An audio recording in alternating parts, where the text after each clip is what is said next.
नमस्कार साथियों, एक बार फिर से आप सभी का अपने ही चैनल विजय धनुष में स्वागत एवं अभिनंदन है। तो कल हमने पढ़ा था कि वेक्टर्स क्या होते हैं, स्केलर्स क्या होते हैं एंड उसका रिप्रेजेंटेशन हम लोगों ने देखा था कि वेक्टर्स को कैसे रिप्रेजेंट किया जाता है एंड उसका नोटेशन भी हमने देखा था। आज हम लोग पढ़ेंगे उसके आगे एंड उसके साथ साथ हम लोगों ने पढ़ा था कि डॉट प्रोडक्ट क्या होता है एंड क्रॉस प्रोडक्ट क्या होता है। तो चलिए आज उसके आगे हम लोग बढ़ाते हुए अपना लेक्चर आगे बढ़ाएंगे।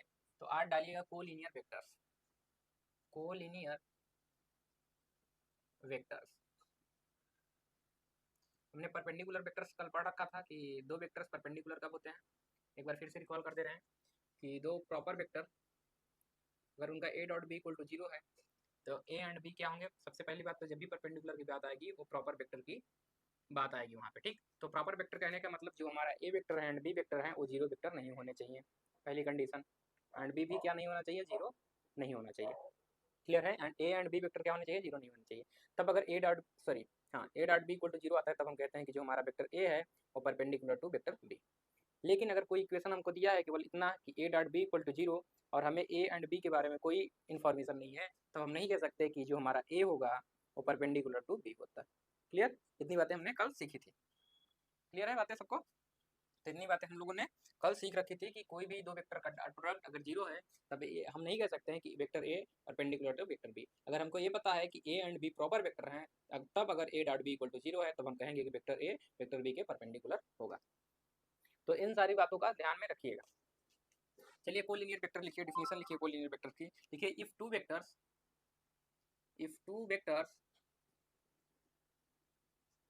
if two vectors a and b are collinear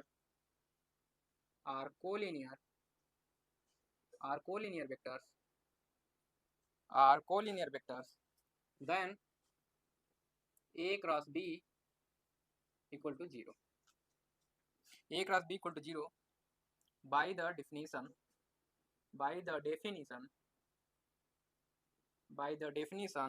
of vector product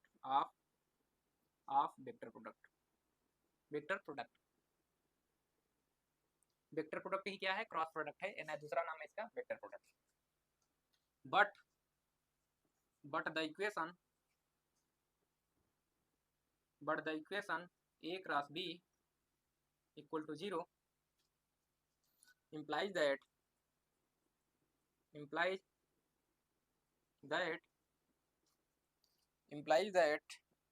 either a equal to zero, vector a equal to zero और vector b equal to zero and vector b equal to zero अथवा और vector a is perpendicular vector a is collinear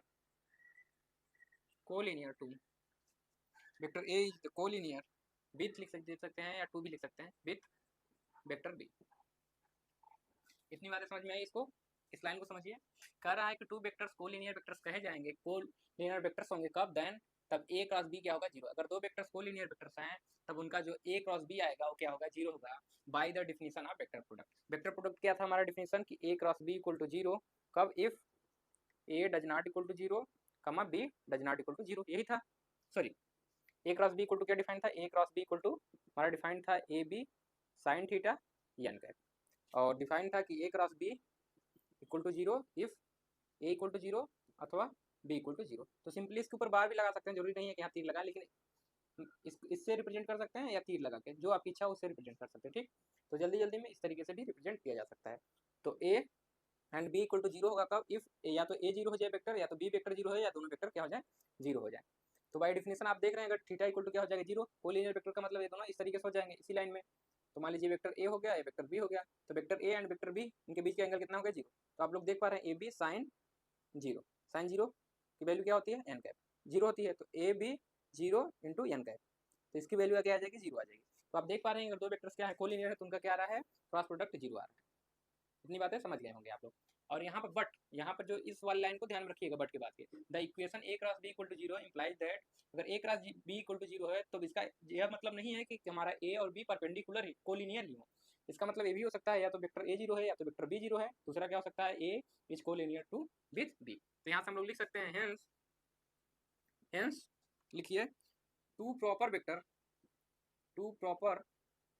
vectors are collinear if and only if, जिस तरीके से हमने perpendicular के लिए लिखा था वैसे ही यहाँ पे लिखेंगे, इफ एंड ओनली इफ जब हमारा क्या हो a cross b equal to 0। तो दो वेक्टर्स परपेंडिकुलर कोलिनियर होंगे इफ एंड ओनली जब उनका क्रॉस प्रोडक्ट 0 होगा। यदि उन दो वेक्टर्स का, दो प्रॉपर वेक्टर का क्रॉस प्रोडक्ट 0 है तो उसका मतलब क्या होगा कि वो दोनों वेक्टर्स क्या हैं, कोलिनियर है। इसका मतलब अगर लिखना चाहे दैट इज लिख सकते हैं two proper vectors are collinear this implies that कि a क्रॉस b क्या होगा, 0 होगा। फर्स्ट, दूसरा लिखिए इसी के नीचे, इन दोनों का क्या मतलब, एंड इसका मतलब क्या होगा कि a cross b equal to 0 होगा। तो ये इंप्लाइज करेगा कि जो हमारे प्रॉपर वेक्टर हैं वो क्या है, दोनों कोलिनियर। तो यहाँ लिखेंगे द प्रॉपर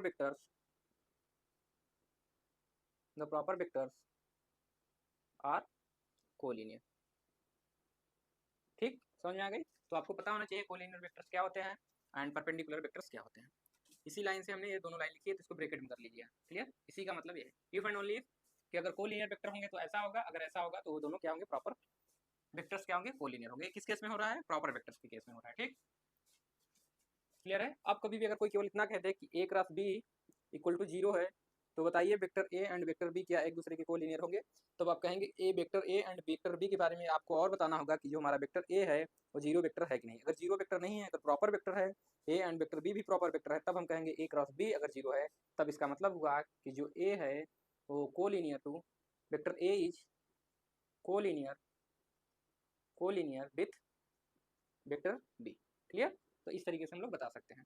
लेकिन अगर यहाँ पर प्रॉपर वेक्टर नहीं होंगे भी तब हम नहीं कह सकते कोलिनियर वेक्टर होंगे। जरूरी नहीं है कि कोलिनियर वेक्टर से होंगे, तो हो सकता है कोलिनियर ना होके वो क्या हो, एक वेक्टर हमारा a इक्वल टू 0 हो जाए अथवा हमारा वेक्टर b इक्वल टू 0 हो जाए, तो थोड़ी कह पाएंगे कि कोलिनियर वेक्टर्स हैं। समझ में आ गई सभी को बातें। तो डिफिनेशन लिख लीजिए, फिर आगे बढ़ते हैं। लिख चुके, चलिए जहाँ भी ना समझ में आए तो बताइएगा आप लोग।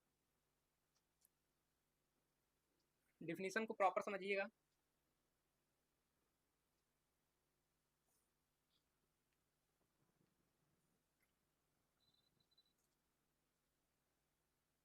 चलिए अगली हेडिंग लगाइए आप लोग। यहाँ पर अगली हेडिंग हम लोग लगेगा प्रोजेक्शन। तो प्रोजेक्शन के बारे में आप लोग जानते होंगे, तो बताइए थोड़ा प्रोजेक्शन क्या होता है। प्रोजेक्शन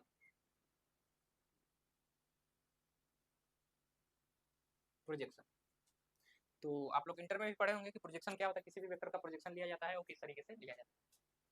प्रोजेक्शन का मतलब प्रक्षेपित करना किसी के ऊपर। तो डिफिनीशन लिखते हैं इसकी, तो डिफिनीशन लिखते हैं समझते हैं। लिखिए, let A and B be two vectors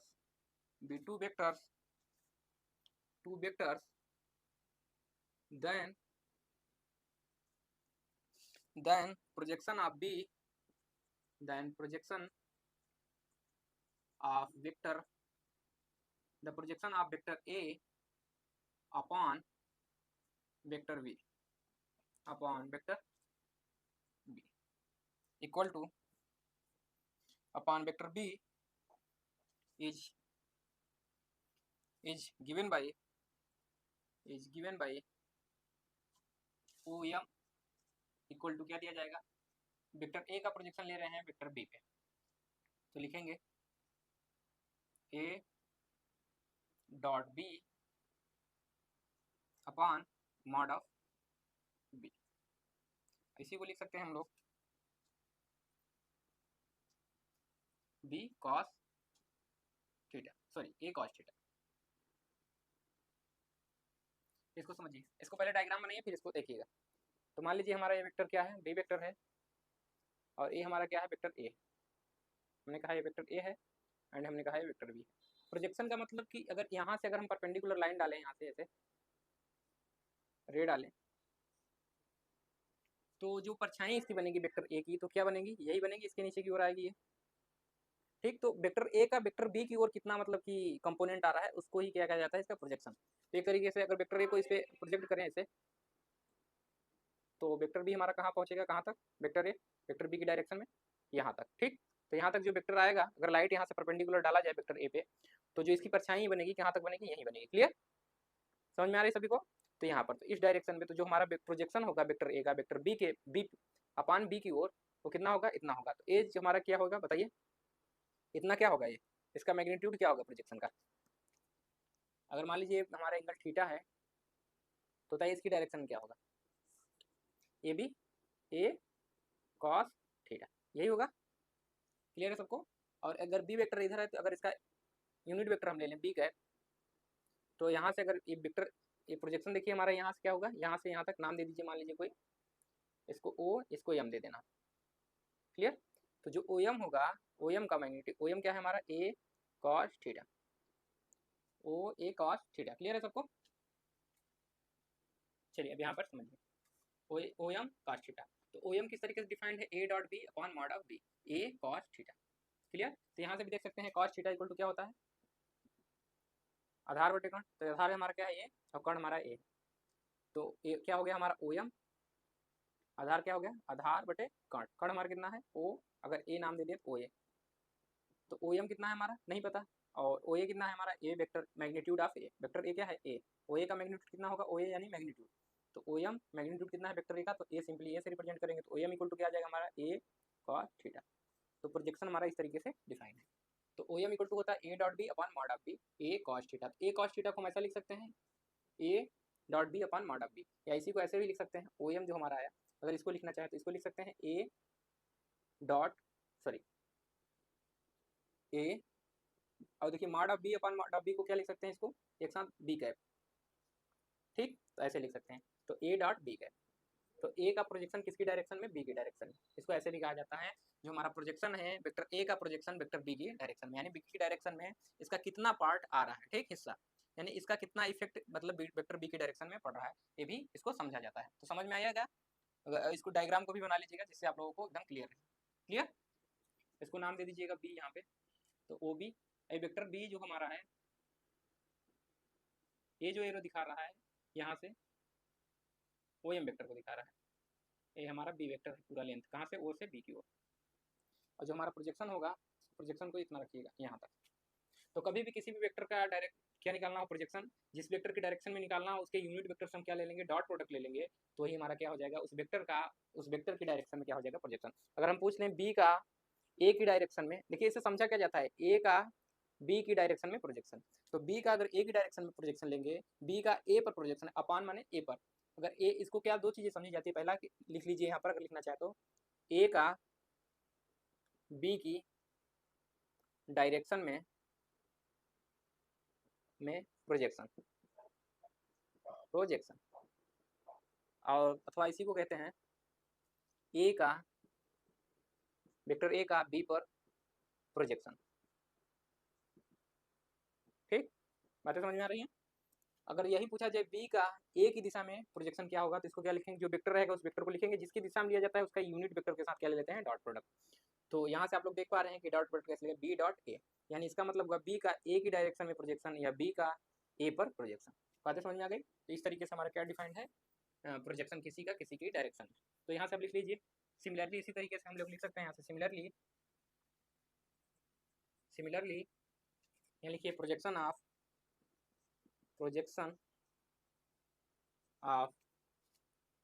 vector B upon vector A is क्या हो जाएगा बताइए, बी कॉस थीटा, ऐसे भी लिख सकते हैं बी कॉस थीटा। जैसे यहाँ पर ए कॉस थीटा आया था किसकी डायरेक्शन में, बी की डायरेक्शन में, तो बी है तो बी कॉस थीटा, और इसी को लिख सकते हैं, इसी को लिख सकते हैं इक्वल किसके बराबर, बी कॉस थीटा को क्या लिख सकते हैं बताइए, बी हमारा रहेगा ही, किसका यूनिट वेक्टर लेना है, ए कैप, और ए कैप, तो हमारा क्या हो गया प्रोजेक्शन। दैट इज, अगर इसको कुछ नाम दे दें, ओ एम वहाँ नाम देते ओ एम डैश दे दें, तो क्या हो जाएगा हमारा B vector dot A vector और मॉड ऑफ ए वेक्टर, ऐसे भी लिख सकते हैं। यूनिट वेक्टर आप जानते हैं, यूनिट वेक्टर क्या होता है, mod of A, sorry vector A को उसके मैग्नीट्यूड से क्या करते हैं, डिवाइड कर देते हैं, तो हमें क्या मिल जाता है, यूनिट वेक्टर।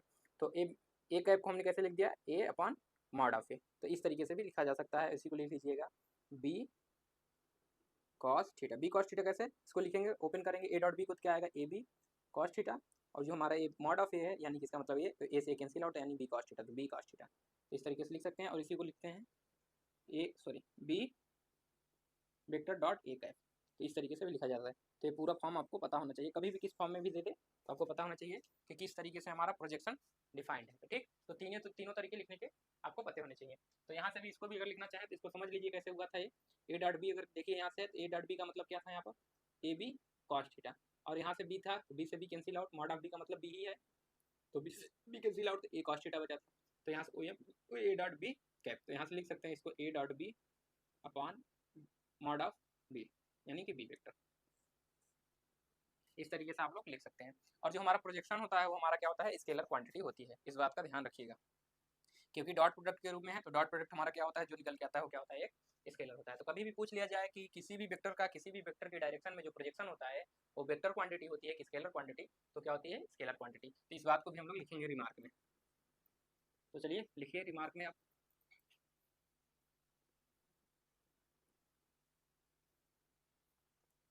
तो लिखिए रिमार्क,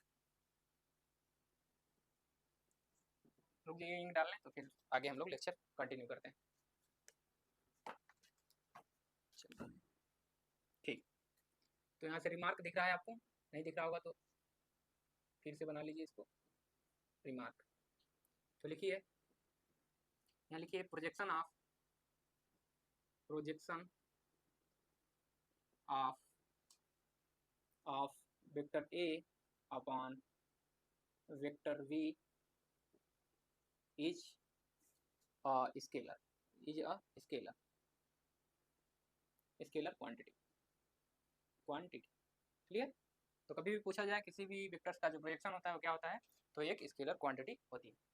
इतनी बातें सबको समझ में आ रही हैं अच्छे से कि क्या होती है वेक्टर, जो किसी भी वेक्टर का किसी भी वेक्टर के डायरेक्शन में जो प्रोजेक्शन होता है वो क्या होता है, स्केलर क्वांटिटी होती है।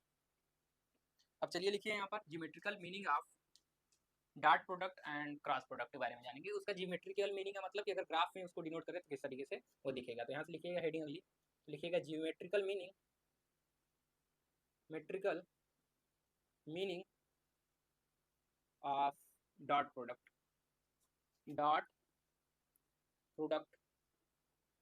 ऑफ टू वेक्टर्स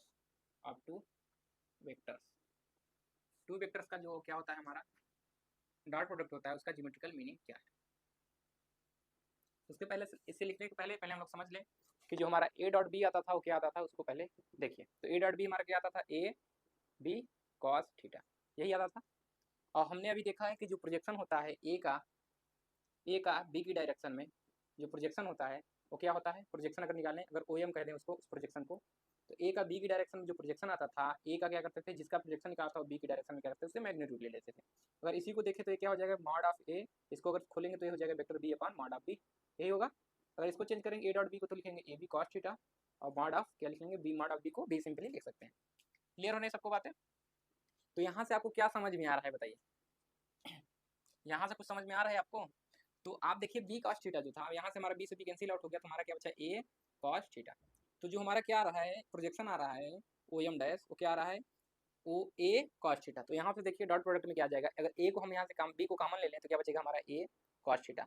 तो आप देख पा रहे हैं कि जो हमारा क्या है डॉट प्रोडक्ट है वो क्या है, ए का बी की डायरेक्शन में जो प्रोजेक्शन है, ए का बी की डायरेक्शन में जो प्रोजेक्शन है उसका, ए का बी के डायरेक्शन में जो प्रोजेक्शन उसका, एंड वेक्टर बी का मैग्नीट्यूड का क्या है, प्रोडक्ट है। तो आप कह सकते हैं कि जो हमारा डॉट प्रोडक्ट होता है ए का बी की डायरेक्शन में प्रोजेक्शन एंड वेक्टर बी के मैग्नीट्यूड के प्रोडक्ट के बराबर होता है। क्लियर है बातें, समझ में आ रही। चलिए, तो यही हमको लिखना है, तो इसको समझाना था तो समझा दिया हमने, और बाकी हम लोग इसको लिखेंगे। बाकी ये सारी चीज़ें साइड में जरूर लिखा करिए आप लोग। बहुत लोग क्या करते हैं कि लिखते नहीं है, और बाद में इन लोगों को दिक्कत होती है इसी वजह से। ठीक, तो चलिए इसको लिखिए। तो लिखिए सिंस ए डॉट बी जो होता है हमारा क्या होता है, A B cos theta, A B cos theta. और इसको हम कैसे लिख सकते हैं, ए बी कॉस थीटा को ए को बाहर ले लें एंड इसको लिख सकते हैं बी कॉस थीटा, ऐसे भी लिख सकते हैं। तो इस तरीके से हमने लिख लिया, इस तरीके से लिख सकते हैं। तो यहाँ से लिखिए the geometrical meaning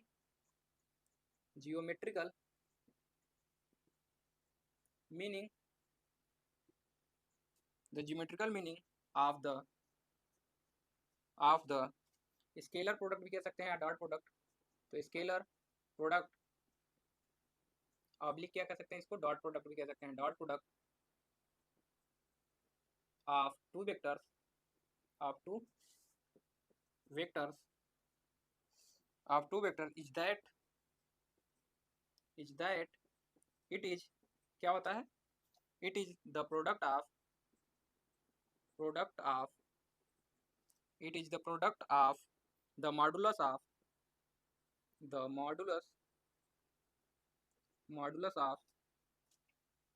either vector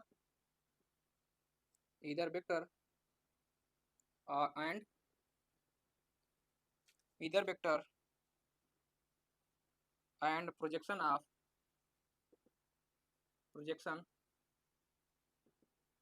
and either projection of the other vector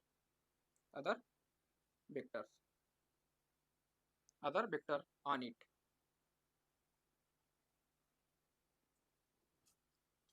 तो इस बात को समझिए, कह रहा है कि जो geometrical meaning of the scalar vector होता है वो क्या होता है, वो होता है टू वेक्टर्स का जो ज्योमेट्रिकल मीनिंग होता है that is it is the product of, क्या होता है, प्रोडक्ट होता है किसका, the modulus of either vector, यानी उन दोनों वेक्टर में से किसी एक का modulus and projection of the other vectors, यानी दूसरे वेक्टर का दूसरे की डायरेक्शन में जो प्रोजेक्शन होता है उन दोनों का जो प्रोडक्ट होता है वही क्या होता है हमारा dot product.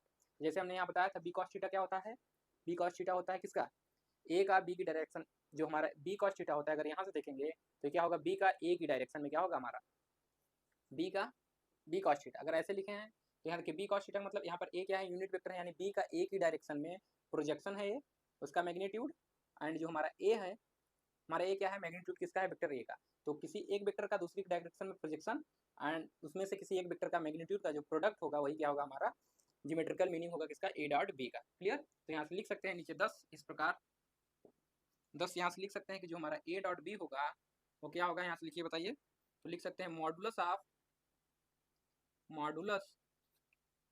Of vector A into क्या लिख सकते हैं अगला, प्रोजेक्शन ऑफ मॉडुलस ऑफ ए का मॉडुलस ले रहे हैं तो प्रोजेक्शन किसका लिखेंगे, बी का एक direction, projection of B upon A, इस ऐसा लिख सकते हैं। अथवा दूसरा क्या लिख सकते हैं, इसी को अगर चेंज करके लिखना चाहें तो ऐसे भी इसको लिख सकते हैं ना, कि ए को बाहर कर लें, इसको लिख सकते हैं बी को हम बाहर कर लें, इसको लिख सकते हैं ए कॉस थीटा, ऐसे भी लिख सकते हैं। तो इसका मतलब क्या होगा, ए का बी की डायरेक्शन में projection and modulus of B, यानी बी का मैग्नीट्यूड। तो और अथवा करके लिख सकते हैं कि मॉडुलस ऑफ वेक्टर बी, यानी वेक्टर बी का मैग्नीट्यूड लेना है, और इनटू क्या लिख लेंगे, projection of vector A upon vector B पे, यानी बी की डायरेक्शन में जो प्रोजेक्शन होगा। क्लियर है इतनी बातें। तो इस तरीके से आप लोग, हमारा जो ज्योमेट्रिकल मीनिंग होता है किसी भी डॉट प्रोडक्ट का वो इस तरीके से होता है। तो यहाँ से आप लोग लिख लीजिए। समझ में आ गया सभी को, मिटाएं इसको, किसी को कोई डाउट होगा तो बता दीजिएगा। चलिए, प्रोजेक्शन का मतलब क्या होता है आप लोगों को समझ में आया था कि नहीं जी, एक बार फिर से हम कर देते हैं। प्रोजेक्शन का मतलब होता है, जैसे मान लीजिए कोई दो वेक्टर हैं, जरूरी नहीं है कि दोनों एक पैरेलल ही हो, इस तरीके से भी हो सकता है। तो मान लीजिए हमारा वेक्टर बी हो गया एंड वेक्टर ए हो गया, तो vector A and vector B होगा। तो जब भी प्रोजेक्शन की बात की जाती है तो जो हमारा वेक्टर बी है, अगर बी का प्रोजेक्शन निकालना है तो जो हमारा वेक्टर बी है, इस वेक्टर बी पे अगर लाइट आप परपेंडिकुलर लाइट डालें, किस पे, वेक्टर बी पे, तो इस तरीके से अगर परपेंडिकुलर लाइट डाल रहे हैं आप, ठीक, यहाँ से मान लीजिए आप टॉर्च बार रहे हैं, इस तरीके से हमारी लाइट जा रही है परपेंडिकुलर किस पे, बी पे। किस पे परपेंडिकुलर होना चाहिए, वेक्टर बी पे। इस तरीके से हम लोग डालेंगे लाइट। तो परपेंडिकुलर लाइट डालेंगे वेक्टर बी पे जिसका प्रोजेक्शन निकालना है, तो जो भी परछाई बनेगी वेक्टर बी की, किसकी डायरेक्शन में, वेक्टर ए की डायरेक्शन में, इस तरीके से जो भी परछाई बनेगी, यानी जो भी पार्ट इधर आएगा तो वही क्या कहा जाएगा, वेक्टर बी का वेक्टर ए की डायरेक्शन में क्या कहा जाएगा, प्रोजेक्शन।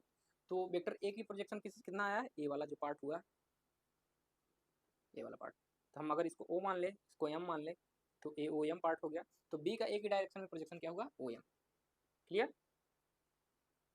तो ओ एम जो हुआ वेक्टर बी का वेक्टर एम की डायरेक्शन, ए की डायरेक्शन, वेक्टर ए की डायरेक्शन में हमारा वेक्टर ए था, वेक्टर ए की डायरेक्शन क्या होगा, प्रोजेक्शन। प्रोजेक्शन का मतलब हुआ कि वेक्टर बी का कितना हिस्सा वेक्टर ए की डायरेक्शन में काम कर रहा है। ठीक, जैसे मान लीजिए अगर कोई फोर्स हम लगाएं इस डायरेक्शन में, वेक्टर बी की डायरेक्शन में, अगर 5 यूनिट का 5 न्यूटन का फोर्स हम लगा रहे हैं किसकी डायरेक्शन में, वेक्टर बी की डायरेक्शन में अगर 5 यूनिट का फोर्स लगा रहे हैं, बी कैप अगर लिखते हैं 5 यूनिट बी कैप, यानी कोई फोर्स हम लगा रहे हैं, जो हमारा फोर्स है वो 5 यूनिट किसकी डायरेक्शन में, बी की डायरेक्शन में है। तो 5 न्यूटन का हमने फोर्स लगाया किस डायरेक्शन, बी की डायरेक्शन में। तो कितना न्यूटन हमारा एक ही डायरेक्शन में लगेगा वो क्या बताता है, प्रोजेक्शन बताता है। ठीक, तो अगर 5 न्यूटन है तो 5 न्यूटन का मैग्नीट्यूड हो गया यहाँ पर। तो वेक्टर एक डायरेक्शन कितना फोर्स काम करेगा अगर प्रोजेक्शन निकालेंगे तो बी का एक ही डायरेक्शन में प्रोजेक्शन को कैसे लिखते हैं, बी का, ठीक। तो यूनिट वेक्टर, तो बी हमारा क्या है, मैग्नीट्यूड, यहाँ लिखेंगे बी कॉस थीटा। तो ये जो एंगल होगा वही बताएगा। अगर एंगल मान लीजिए यहाँ 30 डिग्री है तो 30 डिग्री लेके चलेंगे तो कितना हो जाएगा हमारा, यहाँ बताइए।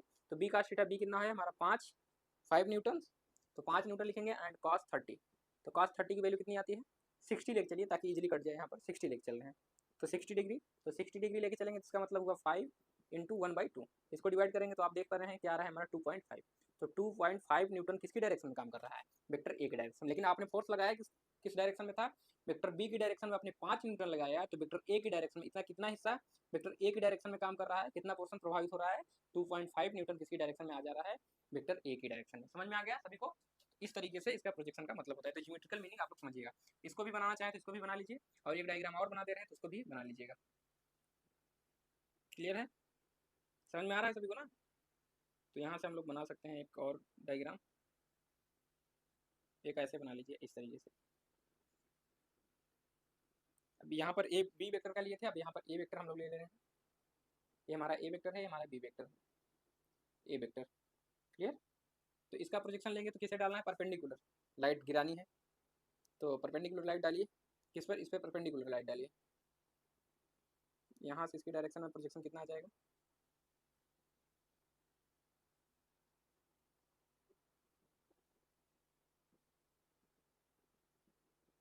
तो यहाँ से अगर टॉर्च बारा जाए, मान लीजिए हमारा ये टॉर्च है, यहाँ से लाइट आ रही है, इस तरीके से हमारी लाइट, दूर है लाइट तो यहाँ से हमारा क्या आएगी, लाइट सीधी आएगी यहाँ पे ऐसे, तो ऐसे रे आएंगी। ठीक, क्लियर है। तो जो हमारा बनेगा डायरेक्शन वो हमारा हो गया उसका। क्लियर हो गई सबको बातें। तो इस तरीके से डायग्राम बनाना चाहें तो आप लोग डायग्राम भी बना लीजिए। तो इसको लिख चुके हैं तो मिटाएं, तो इसको मिटा दीजिए और यहाँ लिखिए अब ज्योमेट्रिकल मीनिंग। आप समझ गए डॉट प्रोडक्ट का ज्योमेट्रिकल मीनिंग क्या होता है। तो सिंपली जो हमारा डॉट प्रोडक्ट होता है वो सिंपली प्रोजेक्शन को ही बताता है। क्लियर, तो ये ध्यान रखिएगा। तो अब लिखिए geometrical meaning of cross product, यहाँ लिखिएगा डॉट प्रोडक्ट की जगह पे हम यहाँ लिखिएगा क्रॉस प्रोडक्ट, क्रॉस प्रोडक्ट या वेक्टर प्रोडक्ट भी कह सकते हैं इसको, ऑफ टू वेक्टर। तो यहाँ लिखिए geometrical meaning of cross product. तो लिखिए सिंस, सिंस लिखिए, फिर समझाते हैं हम आपको। सिंस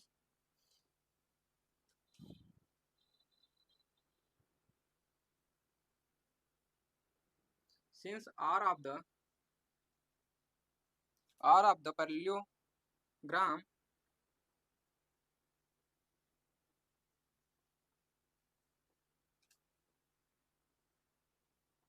parallelogram OABC is, यहाँ लिखिएगा area of the parallelogram OABC is, क्या होता है हमारा, AB साइन थीटा। अब इसी को हम लोग कहते हैं क्या, कि magnitude of A cross B।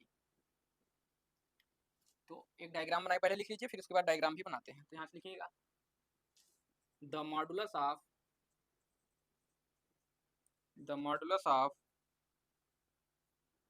Cross product A cross B, modulus of A cross B।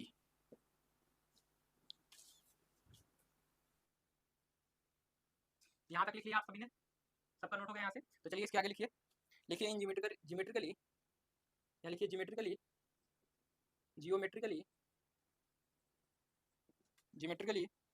Represents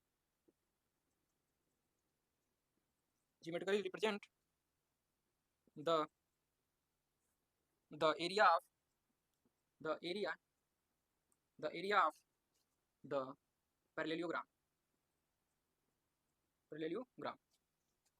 whose adjacent sides are represent represented by the vectors a and b। Clear. तो कह रहा है कि since the area of the parallelogram, आपने पढ़ा होगा कि O A B C is A B sine theta, जो कि किसके बराबर होता है, ए क्रॉस बी के मैग्नीट्यूड के बराबर होता है, and the modulus of the cross product A cross B. और ये जो हमारा होता है ए क्रॉस बी क्या होता है, उसी को आगे बढ़ाते हुए चला गया है कि जो हमारा modulus of A cross B होता है वही क्या होता है, ए क्रॉस बी। तो यहाँ से हमें ज्योमेट्रिकली पता चल गया कि जो हमारा रिप्रेजेंट्स ज्योमेट्रिकली कौन किसके बारे में चर्चा की जा रही है, ए क्रॉस बी के बारे में। तो represents the area of the parallelogram, किसकी एरिया है, A B sine theta, parallelogram की क्या है, एरिया को बताता है। Whose adjacent sides are represent by the vectors A and B, जब वेक्टर उन दोनों के जो साइड्स होंगे वो कौन से वेक्टर होंगे, vector A and vector B. यानी अगर पैरेललोग्राम बनाया जाए तो ये हमारा मान लीजिए वेक्टर क्या हो गया, बी, और इस वेक्टर को हम कहते हैं ए, तो हम ए वेक्टर कह रहे हैं एंड बी वेक्टर कह रहे हैं। तो जो भी ये पैरेललोग्राम बनेगा इसको बनाएंगे आगे की ओर बढ़ाते हुए, तो इस तरीके से हमारा कुछ बनेगा, डायरेक्शन बना लीजिएगा, ठीक, क्लियर। तो ये जो पैरेललोग्राम बना हमारा, इसका जो एरिया होगा तो जो साइड्स हैं, तो साइड्स हमारा क्या देखिए एडजेसेंट साइड का मतलब दोनों एक साथ से होने चाहिए, सटे होने चाहिए, तो vector A and vector B. तो इस साइड को अगर किसी भी पैरेललोग्राम के साइड्स को vector A and vector B से डिनोट करें तो जो इसका एरिया होगा, एरिया कहने का मतलब नाम दे दीजिए, मान लीजिए ए ओ हो गया, ए हो गया एंड ए बी एंड ए सी। तो जो इसका एरिया होगा, एरिया कहने का मतलब ए हिस्सा, ये जो इसका एरिया होगा वो किससे रिप्रेजेंट किया जाएगा, क्या होगा, वो होगा ए क्रॉस बी। जो ए क्रॉस बी का जो मैग्नीट्यूड होगा वही क्या होगा, ए क्रॉस बी का जो मैग्नीट्यूड होगा वही होगा हमारा क्या, इसका area A B sine theta. ये किसको डिनोट करता है, एरिया ऑफ पैरेललोग्राम। तो लिख सकते हैं area of parallelogram, gram O A B C. Clear, समझ में आ रही सभी बातें। तो जो क्रॉस प्रोडक्ट का जो मॉडुलस होता है वो किसको डिनोट करता है, किसी भी पैरेललोग्राम के एरिया को डिनोट करता है, कब, जब उसके साइड्स क्या हो, वो वेक्टर्स हों ए एंड बी। क्लियर है सबको बातें। तो क्या है एरिया, यानी कि ए डिनोट कर रहा है A cross mod of B, इस तरीके से। अब पैरेललोग्राम को अगर यहाँ से बीच से डिवाइड कर दिया जाए, यहाँ से सीधे ऐसे, तो ये दो पार्ट में डिवाइड हो जाएगा, एक इस साइड एक इस साइड, इसका मतलब हो गया 1/2 एरिया, हाफ एरिया क्या हो जाएगा इसका, यहाँ से एक ट्रिंगल बन जाएगा, आप देख पा रहे हैं यहाँ से एक ट्रिंगल, तो ओ ए सी एक ट्रिंगल बनेगा, तो जो क्या होगा ए क्रॉस बी। तो किसको भी डिनोट कर रहा है, एरिया को भी डिनोट कर रहा है एंड ट्रिंगल को भी डिनोट कर रहा है। जब क्या है साइड्स उस ट्रिंगल के एडजेसेंट साइड्स क्या हो, ए एंड बी हो, तो एरिया किसको भी डिनोट करता है, एरिया को भी डिनोट करता है किसके, त्रिभुज के। तो यहाँ से लिख सकते हैं ऑब्वियसली, यहाँ से लिखिए obviously the area of the triangle O A B O A C लिख लेते हैं, ओ ए सी किस तरीके से रिप्रेजेंट करें, इज क्या हो जाएगा बताइए। यहाँ से एरिया को हम लोग ऐसे डेल्टा से भी दिखाते हैं, तो delta equal to 1/2 mod of A cross B. तो किसके, किसी भी ट्रेंगल के एरिया को भी डिनोट करता है जब उसके साइड्स क्या हो, ए एंड बी हो, वेक्टर ए हो एंड वेक्टर बी हो। क्लियर बात है। तो इस तरीके से इसको लिख लीजिए, इसका ज्योमेट्रिकल मीनिंग किसी भी क्रॉस प्रोडक्ट का, यानी कभी भी आपको दिया जाए ए क्रॉस बी, तो इसका मतलब क्या है, जो ए क्रॉस बी है वो किसी एरिया को डिनोट करता है, ठीक, उसका मॉडुलस। यानी ए क्रॉस बी कभी भी आपको दिया जाए तो ए क्रॉस बी का मतलब है कि जो इसका मॉडुलस होगा वो एक किसी भी पैरेललोग्राम के एरिया को डिनोट करेगा, और साथ साथ जो हमारा अगर उसमें 1/2 कर दें, डिवाइड कर दें, तो किसको डिनोट करेगा, किसी भी त्रिभुज के एरिया को डिनोट करेगा जब क्या हो, वो वेक्टर ए एंड बी क्या हो, उसके साइड्स हों, वेक्टर ए एंड बी वो क्या होंगे, उस वेक्टर्स के साइड्स होंगे उस ट्रेंगल के। तो यहाँ पर ट्रेंगल में इस तरीके से बना लीजिएगा वेक्टर से, तो ट्रेंगल वाला भी डायरेक्शन बना लीजिए यहाँ से। तो ट्रेंगल के लिए डायरेक्शन ऐसे बनाइएगा, तो ये हमारा क्या हो गया, वेक्टर ए एंड हमारा ये हो गया वेक्टर बी। तो वेक्टर ए हो गया हमारा, ये वेक्टर बी हो गया, इसको इस तरीके से मिला दीजिए। तो ट्रेंगल जरूरी नहीं है समकोण त्रिभुज हो, ठीक। तो ये जो हमारा ट्रेंगल होगा इस तरीके से हमारा बनेगा। क्लियर, तो इस एरिया को डिनोट करेगा, क्लियर है ना। तो इसको नोट कर लीजिए। तो जो हमारा डेल्टा आया वो क्या है, 1/2 mod of A cross B. And साथ साथ में आप देख ही रहे हैं पैरेललोग्राम के किसको बता रहा है, उसको बता रहा है। तो नोट हो गया सभी का। तो आज हम लोगों ने जान लिया cross product and dot product का ज्योमेट्रिकल मीनिंग क्या होता है, और ये भी हमने देखा कि दो वेक्टर्स कैसे कोलिनियर होते हैं, कब कोलिनियर होते हैं। तो आज के लिए हम लोग इतना ही रखेंगे, और नेक्स्ट लेक्चर में हम इसके आगे बढ़ेंगे। अब हम लोग चलेंगे अपने मेन टॉपिक जो straight line and planes using vector technique, वहाँ पर पहुँचेंगे अब, ठीक। तो कल वाले लेक्चर में हम लोग सीखेंगे कि क्या होता है कोऑर्डिनेट सिस्टम, तो उसके बारे में जान लेंगे कोऑर्डिनेट सिस्टम क्या होता है। फिर हम लोग पढ़ेंगे डायरेक्शन रेशियो, डायरेक्शन को साइंस क्या होते हैं। फिर उसके बाद जो भी उसके आगे बात चर्चा करनी होगी उस पर हम लोग चर्चा करेंगे। बाकी आप लोगों को वीडियो कैसा लगा आप लोग कमेंट में जरूर बताइएगा। जो लोग अभी तक टेलीग्राम से नहीं जुड़े हो टेलीग्राम से जुड़ जाइए। तो टेलीग्राम ग्रुप आप लोग लिख लीजिए, ग्रुप SANJEETMATHS48, ठीक। ये टेलीग्राम ग्रुप है और सारी चीज़ें स्मॉल में रहेंगी। एंड ऐप नेम लिख लीजिए, एप्लीकेशन नेम, नोट्स आपको वहाँ मिल जाएगा, जाके वहाँ से डाउनलोड कर लीजिएगा। विजय धनुष लर्निंग ऐप प्ले स्टोर पर जाकर डाउनलोड करेंगे, सर्च करेंगे तो आपको दिख जाएगा, वहाँ से जाके डाउनलोड कर सकते हैं। बाकी व्हाट्सअप नंबर जिनको भी कुछ पूछना हो तो आप कॉल कर सकते हैं, 99 36 53 14 53। 88 0 80 23 920। इस नंबर पे भी कॉल कर सकते हैं, इस नंबर पे भी कॉल कर सकते हैं, कुछ भी पूछना हो आपको तो। एंड अगला लिख लीजिए 88 0 83 43 873। तो नंबर नोट कर सकते हैं आप लोग। ओके ठीक, तो चलिए आज के लिए इतना ही रखते हैं हम। बाकी वीडियो देखने के लिए आप सभी का बहुत बहुत धन्यवाद।